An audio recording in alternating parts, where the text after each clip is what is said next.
Si vous ne m'applaudissez pas, je vais susciter les pierres et les cailloux pour m'applaudir. Amen. Vous-même, vous ne savez même pas ce qui va se passer. Parce que vous avez commencé par la vérité. Le mensonge prend l'ascenseur, mais la vérité prend les escaliers.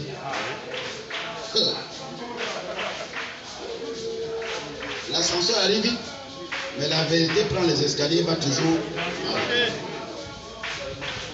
Demain qui est demain. Je pense, camarade, je vous mets à témoin. Moi, je suis tué. Faut pas que quand on t'appelle, tu dis non, le gouvernement nous appelle, il faut te mettre la veste. Je dis, je ne vais même plus aller nulle part. Si le Premier ministre, les gens-là ne descendent pas sur le Premier pour venir résoudre le problème de Port-Gentil, je pense que la grève là, jusqu'à samedi, on sera ici toujours tous les jours. Amen. Amen, jusqu'au bout. C'est un manque de respect. On doit nous respecter. Beaucoup d'entre nous ici paient les cas de séjour. Beaucoup d'entre nous ici paient les quittances. Beaucoup paient les patentes. C'est comme si on n'était rien.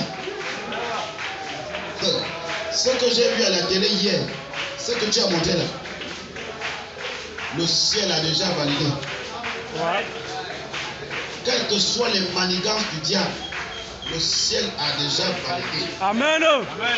Parce que quand un enfant de Dieu pleure, quelle que soit la puissance de l'ennemi, la preuve c'est que c'est Dieu qui crée l'ennemi. Donc il a les barrières qu'il met, il dit au diable, arrête, stop. Donc là où on est là, on est en face de nous avec des gens qui ont déclaré une guerre pour dire qu'on n'aime pas vous voir. Ouais. Pourquoi? Parce que, regardez, depuis le matin, on est au piquet de grève. Le syndicat, c'est qu'on a ouvert la négociation. Si le ministre arrive, il devait venir ici.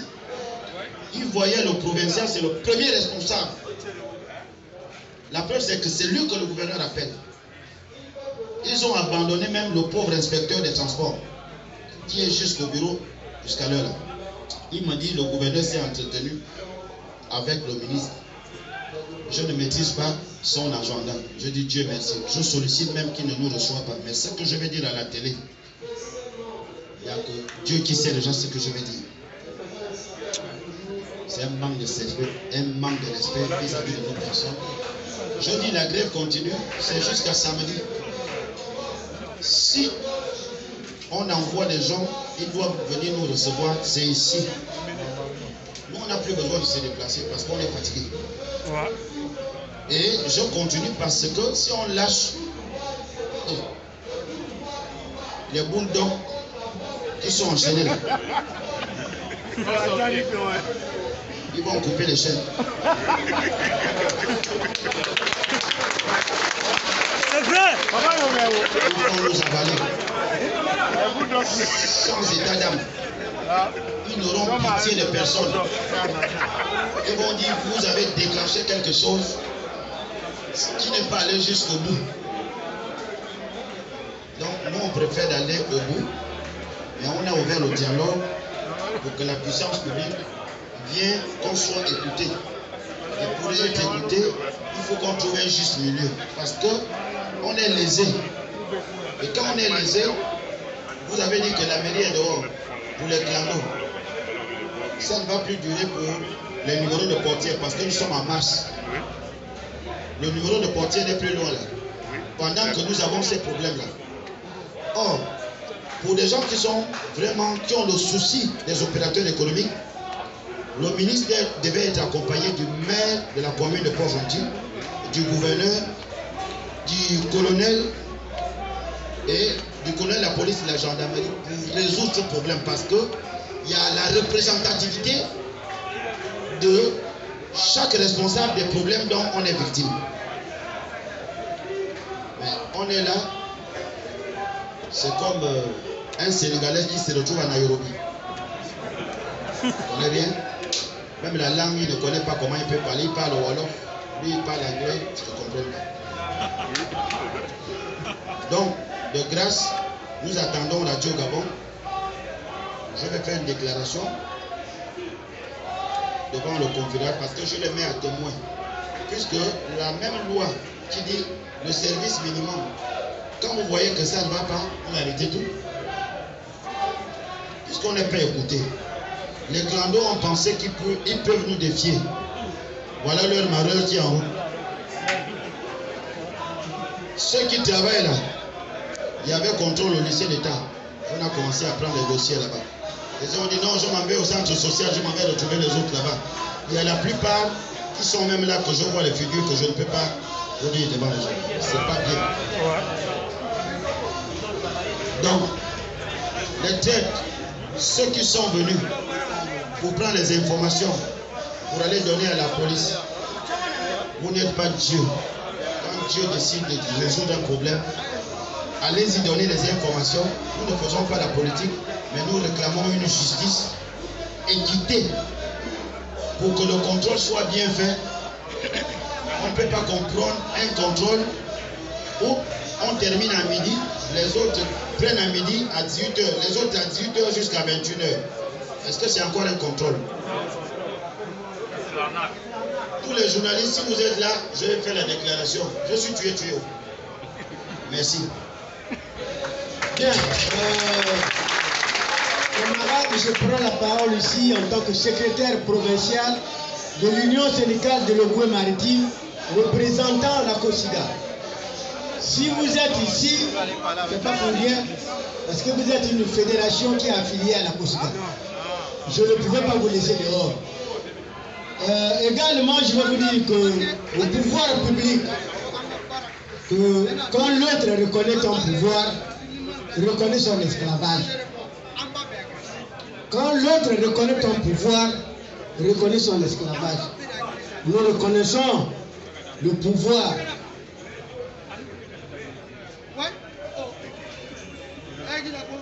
Qu'on reconnaisse notre esclavage, parce que on ne peut pas laisser les taximans 2 jours, 1 jour, 2 jours, sans pourtant qu'il y ait une autorité qui vient d'abord s'imprégner de la situation. Nous disons que ce n'est pas bien. Nous sommes abandonnés à nous-mêmes, nous on continue la grève. Peut-être que Dieu fera la grâce pour qu'on vienne nous demander qu'il s'agit de quoi. Et nous allons nous expliquer. Si vous voyez le chien creuser le sable, si ce n'est pas un os, c'est la peau du antilope. Ce sont les millions qui gagnent. Parce qu'on ne peut pas accepter que les gens se retrouvent comme ça. Ceux qui passent, peut-être ils disent qu'il s'agit de quoi? Il y a un problème. Il y a un problème, il faut qu'on s'assoie et on cherche à trouver des solutions idoines. Ce pays est le nôtre. Ce pays est le nôtre. Quand il y a des problèmes comme ça, la meilleure solution c'est d'être autour d'une table et chercher à trouver une solution. C'est pas à crier qu'il a tort, il a tort, il a tort par rapport à quoi? Est-ce que vous l'avez écouté? Qu'on prend la peine de nous écouter. Qu'on prend la peine de nous écouter. On ne peut pas dire que tout le monde est là a tort. Si tout ce temps que vous êtes là, c'est qu'il y a un problème. Et nous cherchons à ce que ce problème-là trouve une solution. Quand on parle du dialogue social, le gouvernement de la République a prôné le dialogue social. Même dans nos familles, quand il y a un problème entre monsieur et dame, vous vous asseyez. La femme va dire que moi, monsieur, tu ne me montres pas le bulletin. Tu dis maintenant, désormais, tu pensais que je gagnais 1 million, voilà mon bulletin.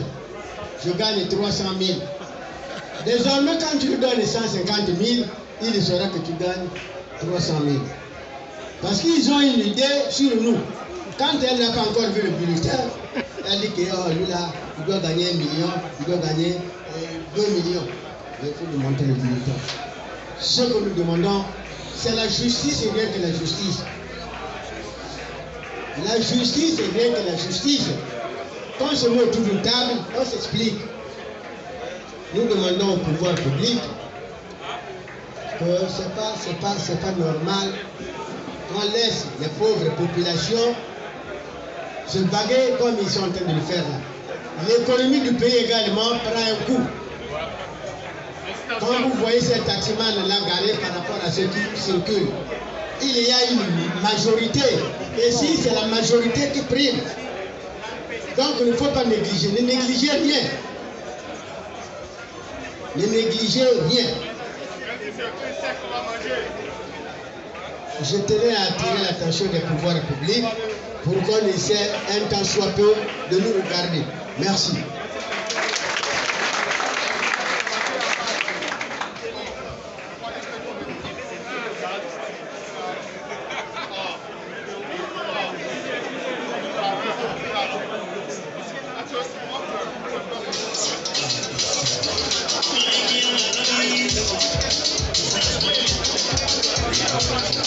Thank you.